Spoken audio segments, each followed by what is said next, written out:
اللہ رب العزت اس کی ایک صفت حکیم ہے اور اس نے بڑی حکمت کے ساتھ اس کائنات اور دنیا کی چیزوں کو بنایا ہے. اس کی کائنات میں کوئی چیز بغیر کسی حکمت، مصلحت اور بغیر کسی فائدے کے نہیں ہے. یہ الگ سی بات ہے کہ ہمارے اور آپ کے ذہن کی رسائی وہاں تک نہ ہو سکے، ہمارا اور آپ کا ذہن وہاں تک نہ پہنچ سکے، ورنہ تو تکوینی طور پر اللہ کی بناوٹ تکوینی طور پر ہر چیز میں کوئی نہ کوئی فائدہ ضرور پوشیدہ ہے. عام انسان کا ذہن وہاں تک نہیں جا سکتا، لیکن دنیا کا کوئی نہ کوئی ایسا حکیم ضرور ہوگا، کوئی نہ کوئی ایسا حکیم ضرور ہوگا جو اللہ کی اس تخلیق، اللہ کی اس مخلوق کا کوئی نہ کوئی فائدہ ضرور ڈھونڈ نکالے گا. تو اللہ کی بنائی ہوئی تمام تر چیزوں میں حکمت ہے. نمبر 2، اللہ رب العزت کی صفت جمیل ہے اور ہر چیز میں وہ جمال کو پسند کرتا ہے. اور اللہ نے جو کائنات بسائی ہے، کائنات کی تمام تر چیزوں کو اگر آپ کسی بڑے ٹیبل پہ رکھ دیں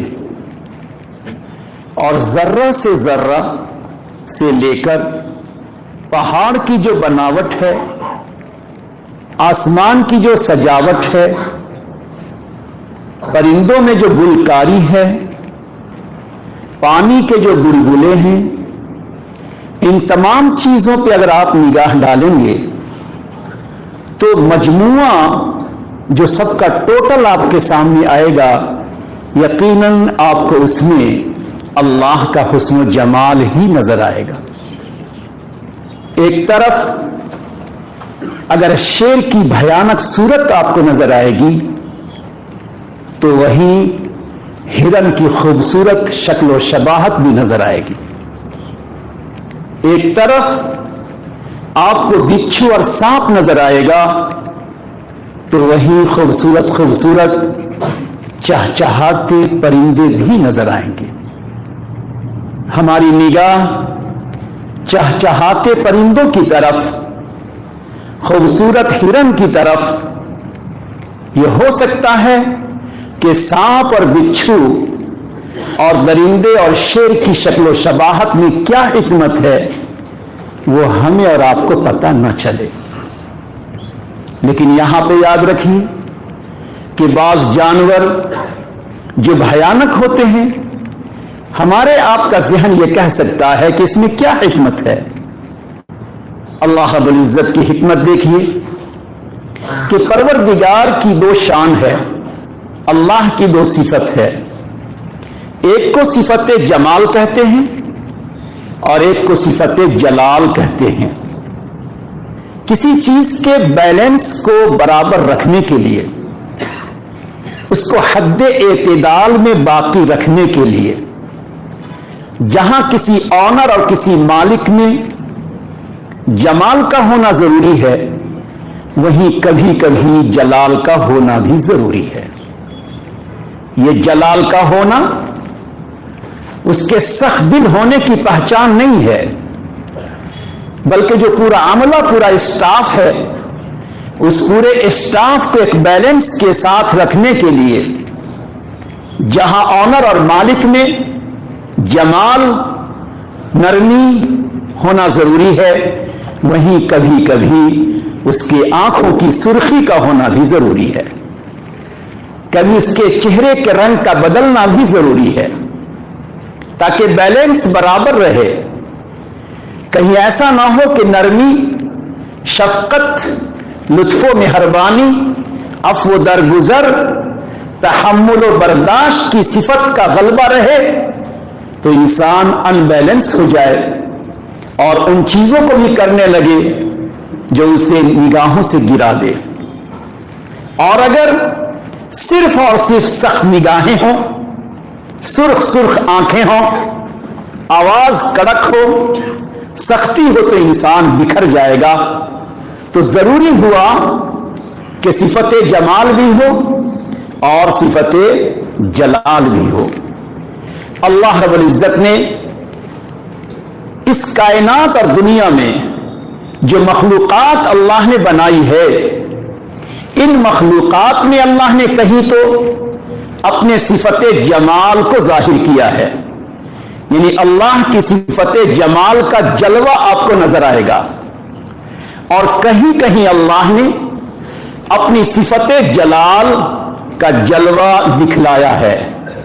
شیر، درندے وغیرہ کی شکل و شباہت جو ڈراؤنی خوفناک ہے، اس میں اللہ نے اپنی صفت جلال کا جلوہ دکھایا ہے تاکہ بندہ پرندوں کو دیکھے، بندہ چرند و پرند کو دیکھے، پھول کے رنگ کو دیکھے تو اللہ کے صفت جمال کی طرف آئے، اور کبھی بندہ اللہ کی صفت جلال کو دیکھے تو اپنے دل میں ذرا خوف و خطر بھی رکھے. یہ حکمت ہے اللہ کی.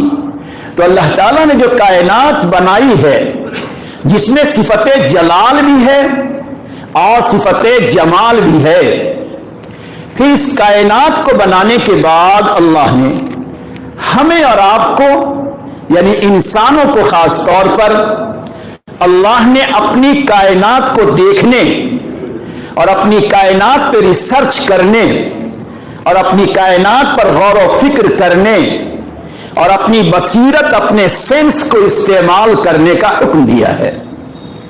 یہ نہیں ہے کہ تم صرف یہ دیکھ لو کہ پہاڑ ایک کھڑا ہوا پتھر ہے، یہ مت سمجھو کہ درخت صرف پھل دینے کا کام کرتا ہے، یہ مت سمجھو کہ پرندے صرف اڑتے ہیں، بلکہ ہم نے جو کچھ بنایا ہے اس کی بناوٹ، اس کی تہ، اس کی گہرائی میں جاؤ تو جب تم ان تمام چیزوں پہ غور فکر کرو گے، اپنی عقل، اپنے دماغ، اپنی قوت فکریہ، اپنے سینس کو اگر تم استعمال کرو گے تو اس کے پیچھے کچھ اور نظر آئے گا، اس کے پیچھے کچھ پیغام نظر آئے گا، اس کے پیچھے کچھ حقیقت نظر آئے گی، اس کے پیچھے ہماری ربوبیت، ہمارے رب ہونے کا پتہ چلے گا، اس کے پیچھے ہماری قدرت کا تجھے اندازہ ہوگا. جب تم غور کرو گے میری کائنات پر، کائنات کی بنائی ہوئی چیزوں پر، اس کی بناوٹ پہ غور کرو گے تو غور کرنے کے بعد تمہارا دل پکار اٹھے گا، کوئی ایک ہی رب، کوئی ایک ہی مالک ہے جس نے یہ ہمیں بنا کر دیا ہے. تو جب یہ تمہارا دل پکارے گا تو ہر چیز کے استعمال میں، ہر چیز کے استعمال میں تیری زبان پکار اٹھے گی، بسم اللہ الرحمن الرحیم. تیری زبان کہنے لگے گی الحمدللہ رب العالمین.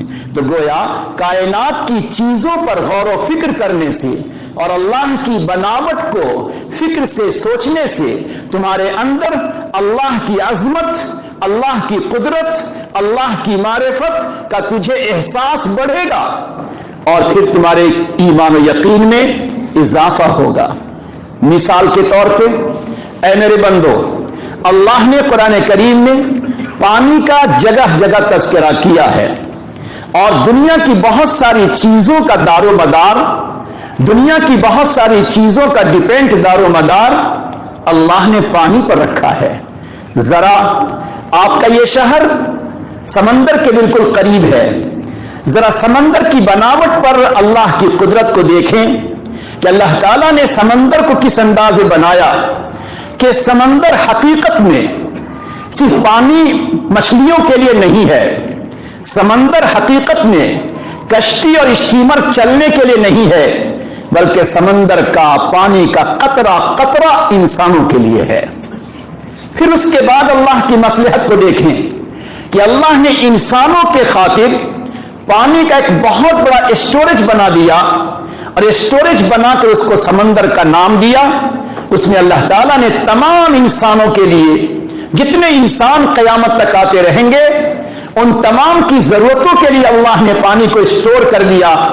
مگر پھر سمجھو میرے بندے کہ ہم نے تمہارے لیے پانی کو اسٹور تو کیا ہے، مگر پانی اگر ایک ہی پوزیشن میں رہتا تو کبھی خراب ہو جاتا، پرندوں جانوروں کے مرنے سے پانی خراب ہوتا، جانوروں کے سڑنے سے پانی کے اندر بدبو آ جاتی، تو اللہ نے اس کو فرسٹ اسٹیپ پر کھارا بنا دیا ہے، سولڈ رکھ دیا اس کے اندر اللہ نے۔ تو سمندر کا پورا پانی سولڈ والا ہے، نمکین والا ہے، کھارا ہے۔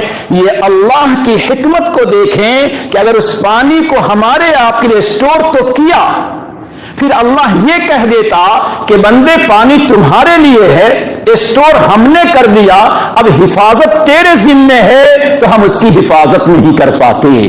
پروردگار نے حفاظت کا انتظام کیا کہ اس میں آئے دن ہزاروں جانور مریں گے، مگر اس کے کھارے پن کی وجہ سے پانی نہ تو بدبودار ہوگا، نہ زیادہ ٹھنڈک کی وجہ سے، بے انتہا سردی ٹھنڈک کی وجہ سے، کھارے پن کی وجہ سے نہ پانی برف بنے گا، نہ پانی جمے گا۔ یہ دو انتظام اللہ کا۔ تیسرا انتظام دیکھیں، اب اسی پانی کو بندے کو پہنچانا ہے، الگ الگ علاقے میں بندے کو پانی سپلائی کرنا ہے، تو اللہ تعالیٰ نے اسی سمندر میں ہمارے اور آپ کے لیے پانی کی سپلائی کا کیا آٹومیٹک سسٹم اللہ نے بنایا کہ آپ جانتے ہیں مانسون ہے، یہ ایک خاص قسم کا بادل ہے جو سمندر کا پانی وہاں سے اوپر کو اٹھتا ہے، بھاپ کی شکل میں پانی سمندر سے اٹھ کر اوپر کو جاتا ہے اور بھاپ کی شکل میں بدل جاتا ہے۔ قدرت کی نشانی، اللہ کی طاقت، اللہ کی قوت، جس کے سامنے ساری طاقت جھک جاتی ہے۔ اندازہ لگائیں، جو پانی سمندر کی سطح پر ہے وہ کھارا ہے، مگر وہی پانی جب اللہ کی قدرت سے اٹھتا ہے اور وہ مانسون میں آتا ہے، بادل میں آتا ہے، تو وہی پانی اب میٹھا بن جاتا ہے۔ پروردگار نے بندوں کو میٹھا پانی پلانے کا، اور بندوں کے کھیتوں تک، اور بندوں کے کنووں تک، اور بندوں کے تالاب تک، اور بندوں کے نہروں تک، اور بندوں کے گھروں تک میٹھا پانی پہنچانے کا اللہ نے کیا بہترین آٹومیٹک نظر نہ آنے والا فلٹر مشین اللہ نے لگا دیا کہ پانی جب اٹھتا ہے تو اٹھتے ہی وہ پانی کھارا رہنے کے بجائے میٹھا ہو جاتا ہے۔ ایک لمحے کے لیے غور کریں کہ اگر بادل ہمیں پانی پہنچاتا اور پانی وہ کھارا ہوتا تو ہمارے لیے استعمال کرنا کتنا مشکل ہوتا۔ اس پاک پروردگار کے قدرت کو دیکھیں۔ پھر جب وہ پانی بادل کے ذریعے سے اٹھتا ہے، چلتا ہے، مختلف علاقوں میں برستا ہے، مگر ایک ساتھ سارے پانی برس جائیں تو ہر انسان کے لیے اس کو اسٹور کرنا بھی مشکل ہو جائے، ہمارے آپ کے لیے ایک سال کا پانی اسٹور کرنا مشکل ہو جائے۔ اللہ نے سسٹم بنایا، کچھ بادلوں کو الگ الگ ایریا میں، الگ الگ علاقوں میں ہواؤں کے ذریعے اللہ نے ان بادلوں کو سپلائی کیا، وہ بادل جا کر برستا ہے، اس علاقے کے لوگوں کو پانی مل جاتا ہے، پھر مزید پانی کی ضرورت پڑے گی بندوں کو، تو اللہ نے ایک اور اسٹوریج بنا دیا کہ یہی بادل دوڑتے دوڑتے ہواؤں کے کندھوں پر سوار ہو کر یہی بادل بڑے بڑے پہاڑوں تک پہنچتے ہیں، پہاڑوں پر وہی بادل برس جاتے ہیں۔ جب بادل برستے ہیں پہاڑوں پر، اسی پہاڑ کو اللہ نے مکلف بنا دیا کہ تمہاری پیٹھ پر، تمہاری پیشانی پر جو بادل پانی پہنچا رہا ہے اس کو بہنے مت دینا، بلکہ اس کو برف کی شکل میں جما دینا۔ یہ اللہ کی قدرت ہے۔ ہم اس قدرت کو کیوں بیان کر رہے ہیں آپ کے سامنے؟ اس کے پیچھے ہمارا ایک مقصد ہے کہ اللہ رب العزت کی شان دیکھو کہ بندوں کو پہنچانے کے لیے کھارے پانی سے اللہ نے میٹھا پانی پہنچایا، اور میٹھے پانی پہنچانے کی کتنی شکلیں اللہ تعالیٰ نے ہم تک آپ تک پہنچائی ہے، اور وہی میٹھا پانی ہمارے حلق تک نیچے آتا ہے۔ غور کیجئے کہ جو پانی ہمارے شہر کے کنارے ہے وہی پانی ہمارے پیٹ میں، ہمارے افطار کے وقتوں میں، ہمارے پیاس کے وقتوں میں وہی پانی ہمارے پیٹ میں آتا ہے، مگر پروردگار نے وہیں سے اٹھا کر اس پانی کو ہم تک پہنچانے کے لیے کتنا بڑا سسٹم اللہ نے بنایا ہوا ہے۔ اس قدرت پہ اگر غور کریں گے تو ہماری پیشانی اللہ کے سامنے ضرور جھک جائے گی۔ یہ تمہید ہے میرے دوستو، باتیں بہت تھیں، مختصر وقت میں پورا کرنا ہے۔ اللہ تعالیٰ پیغام دیتے ہیں، میرے بندے دیکھو میں نے کھارے میں سے اچھا نکالا ہے۔ کیا نتیجہ نکلا؟ میں نے کھارے میں سے میٹھا نکالا ہے تمہارے لیے جو بہتر ہو سکتا ہے، جس کو تم پسند کرتے ہو وہ ہم نے کھارے میں سے اچھا نکالا، تم اس کو پسند کرتے ہو، میں بھی اس بات کو پسند کرتا ہوں۔ سب کے سب جتنے انسان ہیں، جتنے انسان ہیں وہ تمام کے تمام انسان میرا کنبہ ہے، میرا خاندان ہے، میرا پریوار ہے، میری فیملی ہے۔ یہ اللہ کی شفقت، یہ اللہ کی مہربانی۔ الخلق عیال اللہ، یہ پوری مخلوق، سارے انسان جتنے بھی انسان ہیں، پڑھے ہوں بے پڑھے ہوں، عمل والے ہوں بے عمل والے ہوں، متقی پرہیزگار ہوں شرابی ہوں، جو انسان ہو یہ سب کے سب کون ہیں میرے بندے؟ یہ سب میرے پریوار ہیں، میری فیملی کے ہیں۔ اللہ اللہ، جب میری فیملی کے ہیں اور میری ان تمام کے ساتھ نسبت میری ہے کہ میرے اللہ کے فیملی اور کنبہ اور پریوار کے ہیں، تو اگر میں کھارے پانی سے تمہارے لیے میٹھا پانی نکالتا ہوں، جذب کرتا ہوں، تم بھی میرے بندوں سے اچھائیوں کو نکالا کرو، خرابیوں کو نہ نکالا کرو۔ میرے بندوں سے اچھائیوں کو نکالا کرو۔ اس میں خرابی ہو سکتی ہے، اس میں کھارا پن ہو سکتا ہے، اس میں عیب ہو سکتا ہے۔ میں نے جس طرح تجھے پانی کا ایک قطرہ پلانے کے لیے میں نے کھارے پانی سے میٹھا پانی کو نکالا، اسی طرح سے تمہارا فریضہ ہے میرے بندوں کے درمیان رہتے ہوئے تم ان میں سے کھارے کو نہ نکالو، عیب کو نہ نکالو، خامی کو نہ نکالو، اس میں جو اچھائی ہے ان اچھائیوں کو نکالو۔ میرے بندے تم غور کرو، جو پھل، جو کیلا میں تجھے افطار کے وقت میں کھلاتا ہوں، ہو سکتا ہے وہ کیلے کا جو درخت ہے کسی گندے نالے پر رہا ہوگا، وہ کیلے کا درخت گندے نالے کے پاس سے اندر سے گندے پانی میں سے اچھا پانی فلٹر کر کے لیتا ہے اور گندے پانی کو پی پی کر ہمیں میٹھا کیلا دیتا ہے۔ یہ کون ہے وہ طاقت، یہ کون ہے وہ قوت جو گندے پانی سے بھی ہمیں میٹھا پانی، میٹھا کیلا دیتا ہے، میٹھا پھل دیتا ہے؟ وہی اللہ کہتا ہے میرے کچھ بندے ایسے بھی ہوں گے جو میری نظر میں گندے ہو سکتے ہیں، گناہوں میں ڈوبے ہو سکتے ہیں، مگر جس طرح پھل میٹھا لیا ہے اسی طرح تم بھی میرے بندوں سے میٹھے پھل، یعنی اس کی اچھائیوں کو لیا کرو، اس کی خوبیوں کو لیا کرو، اس کی برائی، اس کے عیب کو نہ لیا کرو۔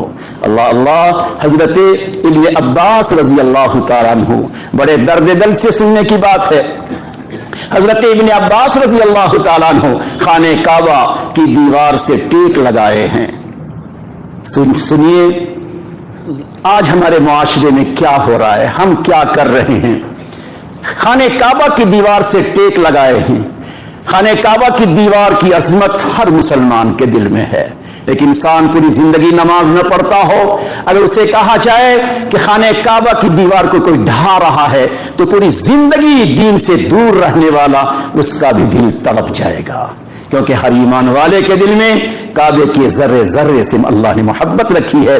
تو حضرت ابن عباس نے کہا ہے کعبہ تجھے ڈھا دینا، تجھے ڈھا دینا جتنا سنگین اور خطرناک ہے، اس سے زیادہ کسی ایمان والے کی عزت و آبرو کو لوٹنا، آبرو ریزی کرنا، کسی کو بے عزت کرنا، کسی کو انسلٹ کرنا اس سے زیادہ سنگین ہے۔ اندازہ لگائیں آج اور آپ ہماری گفتگو کا اصل مقصد یہی ہے کہ ہم اپنے معاشرے میں اپنے سماج میں، اپنی سماجی زندگی میں رہتے ہوئے اپنی زبان سے کسی کے بارے میں کچھ کہتے ہوئے ذرا ہم سوچیں، کہیں ایسا نہ ہو کہ کعبے کی دیوار کو ڈھانے پر جو سزا کسی کو ہو سکتی ہے وہی سزا کہیں ہم کو نہ ہو جائے۔ اس بنیاد پر اپنی زبان سے کسی کے عیب کو بیان کرنے کے بجائے اس کی خوبیوں کو لیجئے، اس کی اچھائیوں کو لیجئے۔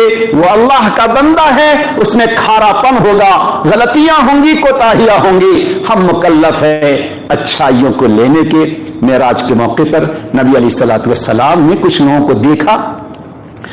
کو دیکھا لہا اظفار نحاسن، آپ نے دیکھا کہ ان کے جو ناخن ہے وہ تانبے کے بڑے بڑے ناخن ہیں۔ وہم یخنسون وجوہہم وصدورہم، اپنے چہروں کو نچوڑتے ہیں، خود نچوڑ رہے ہیں، اپنے سینے کو خود بخود نچوڑتے ہیں۔ نبی علیہ الصلوۃ والسلام نے فرمایا من ہم یا جبرائیل، یا جبرائیل یہ کون ہے؟ حضرت جبرائیل نے کہا اولئک، انہوں نے حضرت جبرائیل نے فرمایا یقعون، نہیں فرمایا عجیب جملہ فرمایا یأکلون لحوم الناس۔ ذرا غور سے سنیے گا، غور سے سنیے ہمارا آپ، جس طرح ظاہری طور پہ ہم گوشت کھاتے ہیں اسی طرح کہیں ایسا نہ ہو کہ فرشتوں کی نگاہ میں ہم کوئی مردہ گوشت چبا رہے ہوں۔ یأکلون لحوم الناس، لوگوں کا گوشت کھاتے ہیں۔ اللہ کس نے کہا؟ جبرائیل نے۔ یہ وہ لوگ ہیں جو دنیا میں لوگوں کا گوشت کھاتے تھے، لحوم الناس، ویقعون فی اعراضہم، اور ان کی عزت لوٹنے کے در پہ پڑے رہتے تھے۔ ان کی سزا کیا ہے؟ اب سوچنا ہے ہمیں اور آپ کو کہ اگر ہماری آپ کی تمنا ہے اور دل کی خواہش ہے، بلکہ ہماری آرزو ہے کہ ہمیں اللہ تعالی جہنم کے عذاب سے اس ہفتے میں اللہ پناہ دے، تو ظاہر ہے کہ پناہ کے راستے بھی اپنانا پڑے گا، ہمیں طے کرنا پڑے گا۔ کوئی بندہ خدا کیسا کیوں نہ ہو، ہزاروں گناہ میں ڈوبا ہوا ہو، سینکڑوں معصیت میں پڑا ہوا ہو، کبھی تو ہو سکتا ہے توبہ کرے گا اور اس کی توبہ قبول ہو جائے، اور ہم نے آبرو ریزی کر دی، ہم نے کسی کا انسلٹ کر دیا، ہم نے کسی کی باعزت کر دیا، غیبت کر دی، ہم تو گناہ میں پڑے رہ گئے۔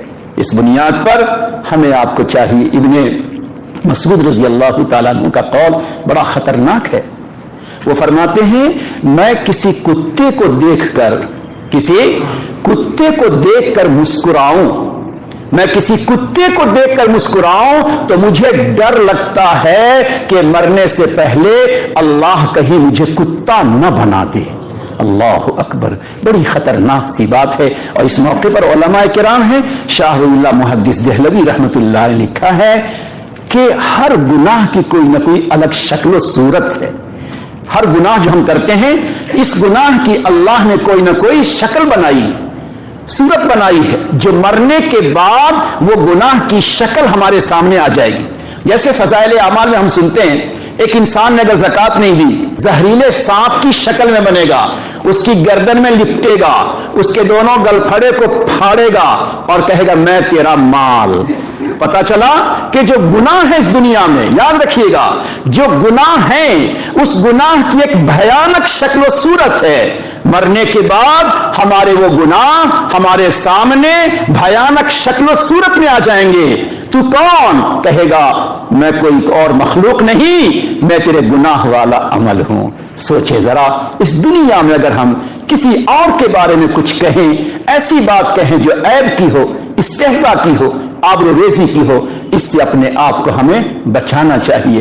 حضرت عبداللہ، حضرت عمر ابن شرجیل ایک بزرگ گزرے ہیں، وہ فرماتے ہیں کہ اگر کوئی انسان اتنا چھوٹا ہوتا ہے نا، کبھی انسان کو اتنا چھوٹا ہوتا ہے کہ ایک دم چھوٹا سے اتنا چھوٹا انسان ہو جس کو دیکھ کر غیر اختیاری طور پہ ہنسی آ جاتی ہے، تو کہا اتنا چھوٹا انسان کہ اگر وہ بکری کے تھن سے دودھ پیتا ہو، بکری کے تھن سے دودھ پیتا ہو، اسے بھی دیکھ کر میں ڈرتا ہوں کہ ہنسی نہ آئے، کیونکہ اگر میں ہنس دیا تو ہو سکتا ہے دنیا میں، اور دنیا نہیں تو آخرت میں اللہ ہمیں اسی طرح سے بنا دے گا۔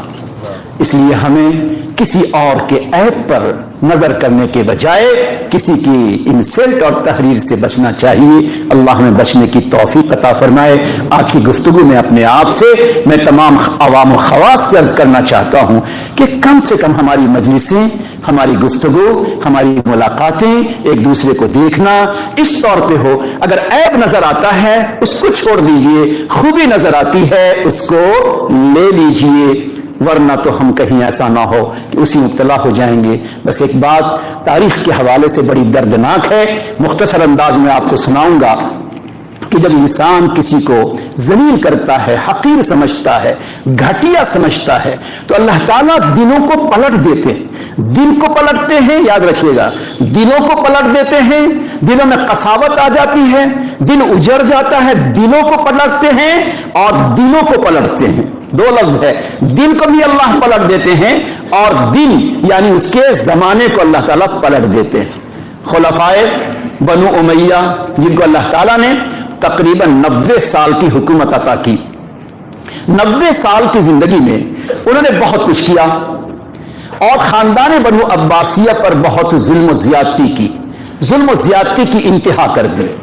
پھر اس کے بعد ایسا ہوا کہ بنو امیہ کے جوانوں نے بنو عباسیہ کے بوڑھوں کو اریسٹ کر لیا، گرفتار کر لیا بہانے بنا کر، اور بڑی عمر کے لوگوں کو پکڑ پکڑ کے جیل میں ڈال دیا۔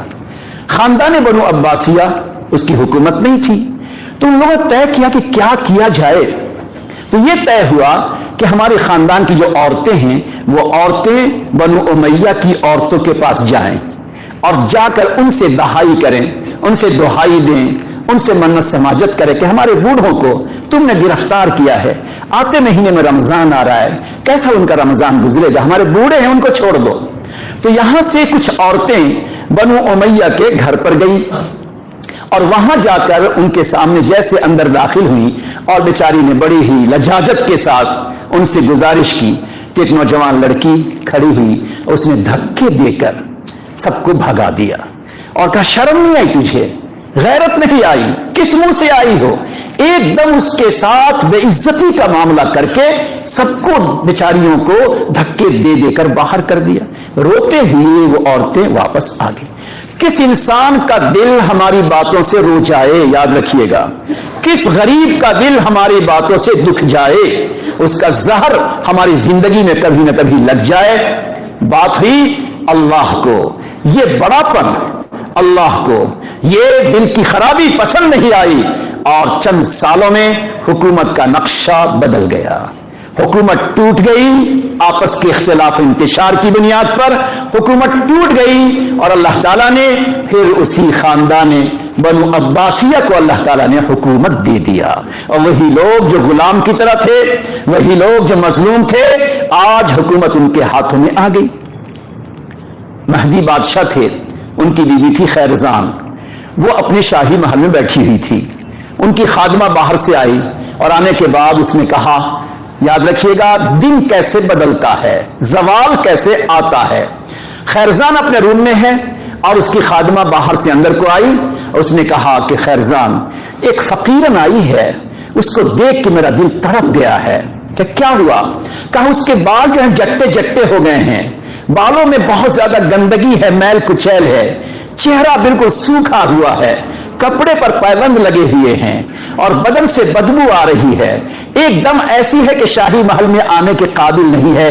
اسے دیکھ کر مجھے بڑا ترس آیا۔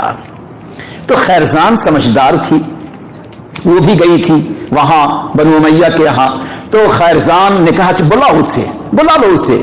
اب جب بلایا تو اس کے ذہن میں تھا کہ میں اس کو کچھ زیادہ دوں، تو جیسے وہ لڑکی آئی بڑی ہونے کے بعد تو خیرزان کو دیکھا تو اس نے پہچان لیا کہ اچھا شاہی محل میں وہی خیرزان بیٹھی ہے جن کی عورتوں کو، جن کو میں نے دھکے دیا تھا۔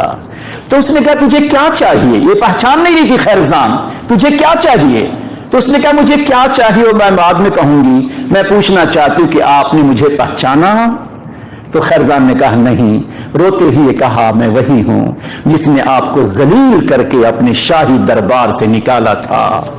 جب اس نے یہ کہا نا تو فطری طور پر خیرزان کا تھوڑا سا چہرہ بدلا، غم آیا، وہ مصیبت یاد آ گئی، وہ ذلت یاد آ گئی، اس کے چہرہ تھوڑا سا بدلا۔ جیسے اس کا چہرہ بدلا تو خیرزان نے کہا، اس لڑکی نے کہا خیرزان میری ایک بات سنو، کچھ آگے کہنے سے پہلے میری بات سن لو، اگر تم نے میرے ساتھ وہی برتاؤ کیا، تم نے میرے ساتھ وہی برتاؤ کیا جو ہم نے تمہارے ساتھ کیا تھا، تو ہو سکتا ہے اللہ نے آج میرے ساتھ جو برتاؤ کیا ہے وہی برتاؤ تمہارے ساتھ بھی ہو سکتا ہے۔ یہ بات بڑی عجیب پتے کی تھی کہ ہم نے تیرے ساتھ جو برتاؤ کیا تھا اگر تم آج میرے ساتھ برتاؤ کر کے نکال دو گی تو خطرہ ہے کہ اللہ تعالیٰ وہی برتاؤ آج تیرے ساتھ بھی کر دے گا آئندہ جو میرے ساتھ کیا، کہ میں شاہی دربار میں رہنے والی شہزادی تھی، بادشاہ کی بیٹی تھی، آج میں روٹی کے ٹکڑے ٹکڑے کو محتاج، آج میرے پاس نہ پیسہ ہے کہ میں صابن خرید سکوں، نہ پیسہ ہے کہ کوئی کپڑا بدل سکوں۔ آج ذلت کے دن جو میں دیکھ رہی ہوں وہ اسی ذلت تم تمام کو ذلیل کرنے کی بنا پر۔ خیرزان کو جب یہ بات کہی، سمجھدار تھی، فورس نے اپنے سینے سے لگا لیا اور کہا یقیناً پروردگار دلوں کو بدلتے ہیں، دل کو بدلتے ہیں، میں اللہ کے قہر سے بھی بچتی ہوں اور اللہ کی نعمت پر شکر ادا کرتی ہوں۔ سنو، جس اللہ نے تجھے آج ذلت کے دن دکھائے ہیں، میں تجھے ذلیل نہیں کرنا چاہتی۔ میرے پاس اللہ نے مجھے 2 بنگلے دیے ہیں، 2 گھر اللہ نے دیا ہے، آج سے گھر میں تجھے دے دیتی ہوں، میرا گھر آج سے تیرا ہو گیا۔ اور خادمہ سے کہا کہ اس کو میرے گھر میں لے جاؤ، اس میں جتنی چیزیں سجی ہیں وہ تمام کے تمام اس کو دے دو۔ کس کے لیے کہا خیرزان نے؟ اس کے لیے کہا جس نے رسوا کیا تھا، ذلیل کیا تھا، جو بھیک مانگنے گئی تھی ذلیل کیا تھا، اس کے لیے خیرزان کہتی لے جاؤ۔ اللہ کی شان دیکھیے، جس خاندان میں عزت و آبرو کا معاملہ رہا اور جس نے خیال کیا اس کو اللہ تعالیٰ نے 700 سال تک حکومت کرنے کا موقع عطا فرمایا ہے۔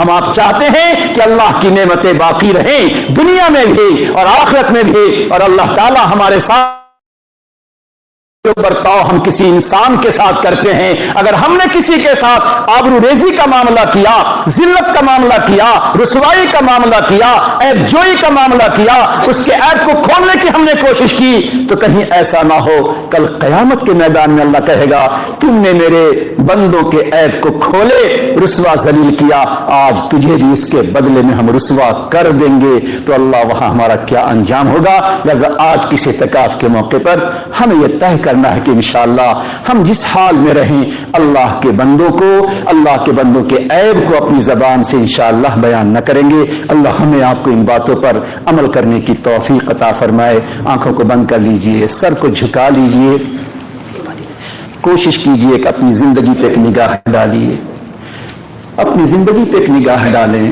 آج بڑی آسانی کے ساتھ، بہت آسانی کے ساتھ، عوام ہو کہ خواص ہوں، کوئی بھی ہو، بڑی آسانی کے ساتھ جب چند جمع ہوتے ہیں، فلانا ایسا، ارے وہ تو ایسا، عورتیں ایک جگہ جمع ہوتی ہیں، فلانی ایسی، ارے اس کا تو ایسا، اور کسی کے عیب کو، کسی کی باتوں کو نقل کر کے ٹھٹھے مار کر ہنستی ہیں۔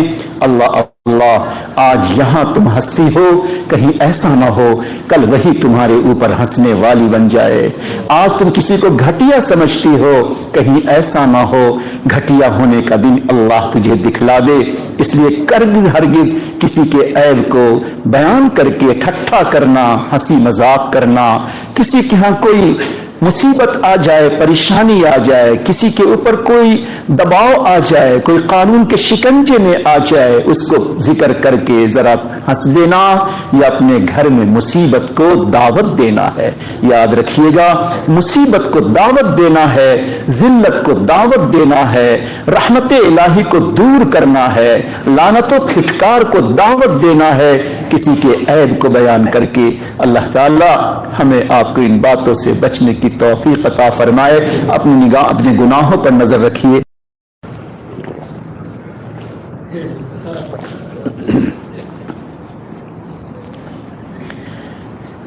میں تیرے سامنے ہوا او حرص والا دل بدلے، ہوا او حرص والا دل بدل دے، میرا غفلت میں ڈوبا دل بدل دے. گنہگاری میں کب تک عمر کاٹوں, گنہگاری میں کب تک عمر کاٹوں, میرا رستا بدل دے, دل بدل دے, میرا رستا بدل دے, دل بدل دے. سنوں میں نام تیرا دھڑکنوں میں, سنوں میں نام تیرا دھڑکنوں میں, مزہ آ جائے مولا, مزہ آ جائے مولا, دل بدل دے. سنوں میں نام تیرا دھڑکنوں میں, مزہ آ جائے مولا, دل بدل دے.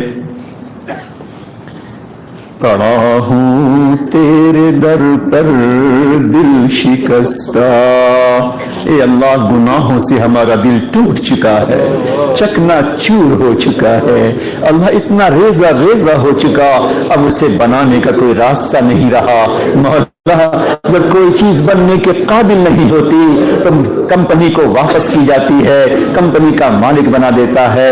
مولا تو ہی بنانے والا ہے اللہ, ٹوٹا دل تیرے ہی حوالے کرتے ہیں. مولا اس ٹوٹے ہوئے دل کو تو ہی بنا سکتا ہے. مولا اس کو ہم نے گناہوں کے کانٹوں سے توڑا ہے اللہ, ہم نے استہزاء کے ہتھوڑے سے توڑا ہے اللہ, ہم نے گناہوں کے پھوڑے سے اسے توڑا ہے. مولا اب آپ ہی ہمارے دل کو بنا دیجئے. ہاتھ اٹھائیے. اللہم لک الحمد کما ینبغی لجلال وجہک وعظیم سلطانک. اللہم صلی علی سیدنا محمد وعلی سیدنا محمد وبارک وسلم. جزا اللہ عنا محمدا, جزا اللہ عنا محمدا صلی اللہ علیہ وسلم ما هو اہلہ.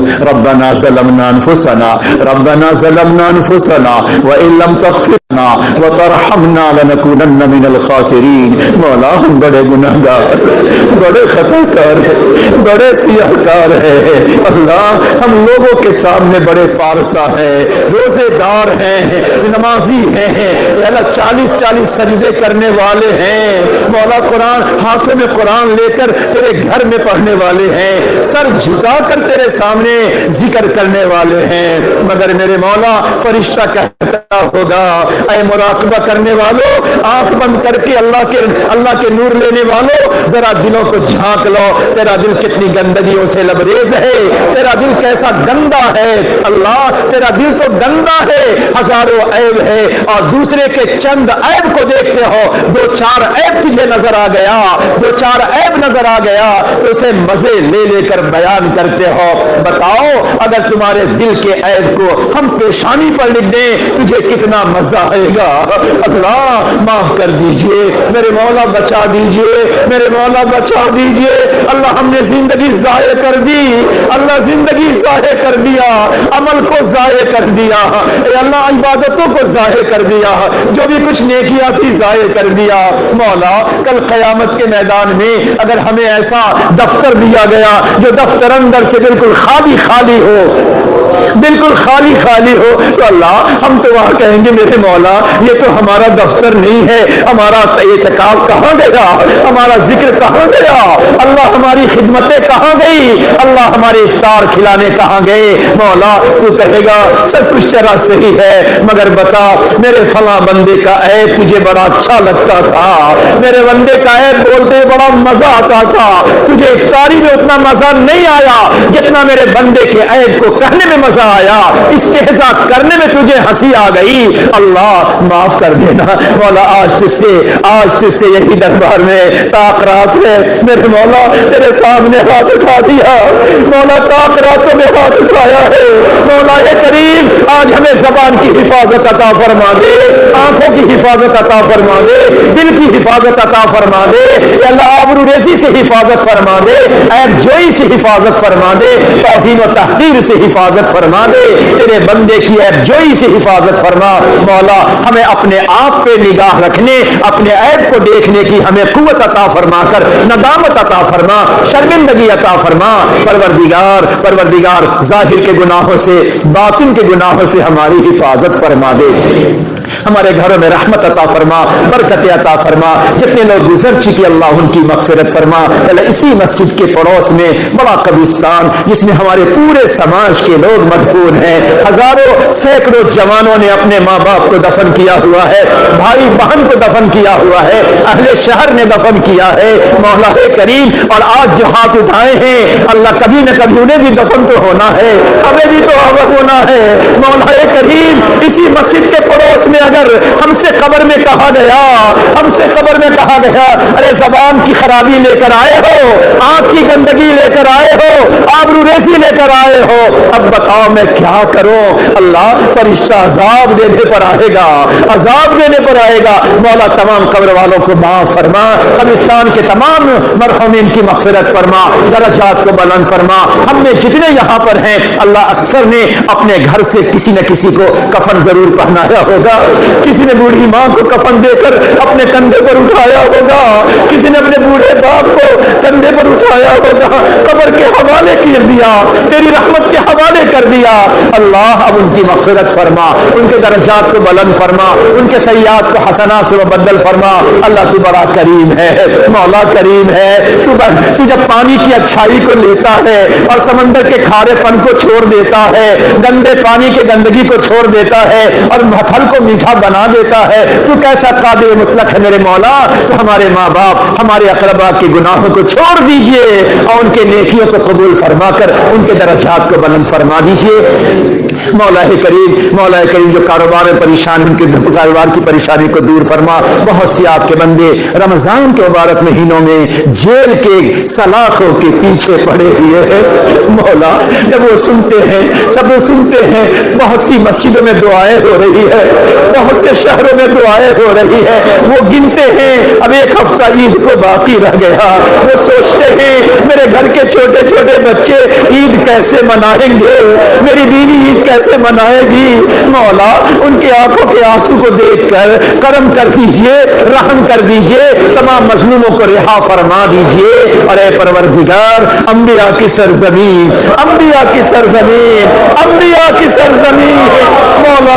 مولا تیرے کرم کا واسطہ, تیرے رحم کا واسطہ, اللہ تیرے شان جلالی سے پناہ چاہتے ہیں, تیرے شان غضب سے پناہ چاہتے ہیں, تیرے شان غضب سے پناہ چاہتے ہیں. اللہ تیرے شان جمالی کا واسطہ مولا جی معاف کر دیجئے.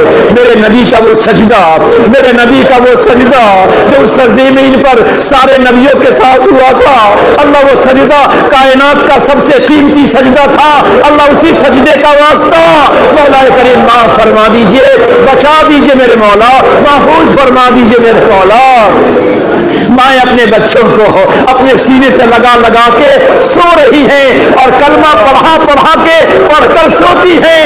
کہیں ایسا نہ ہو کہ آج کی رات ظالموں کے ظلم سے ہماری آخری رات ہو جائے اور سحری بھی میسر نہ ہو,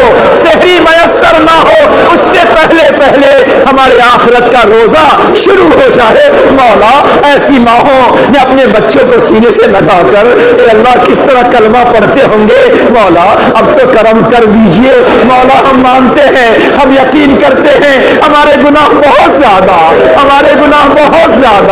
اللہ بہت زیادہ, مگر تیرا کرم اس سے زیادہ ہے. مولا کرم کرتے ہوئے تمام کی مغفرت فرما کر اے اللہ عافیت کا, سہولت کا, حفاظت کا معاملہ فرما دیجئے. پورے ملک میں حفاظت کا معاملہ فرمائیے. ہر بسنے والے, ہر چلنے والے کو امن, شانتی, محبت, یگانگت, دنیا کی عافیت, سکون, خوشحالی اللہ عطا فرما کر مولا ہم تمام چیزوں کی حفاظت فرما. نبی علیہ الصلوۃ والسلام کے صدقے طفیل ہماری دعاؤں کو قبول فرما. اللہم صلی علی سیدنا محمد وعلی آل سیدنا محمد وبارک وسلم برحمتک یا ارحم الراحمین.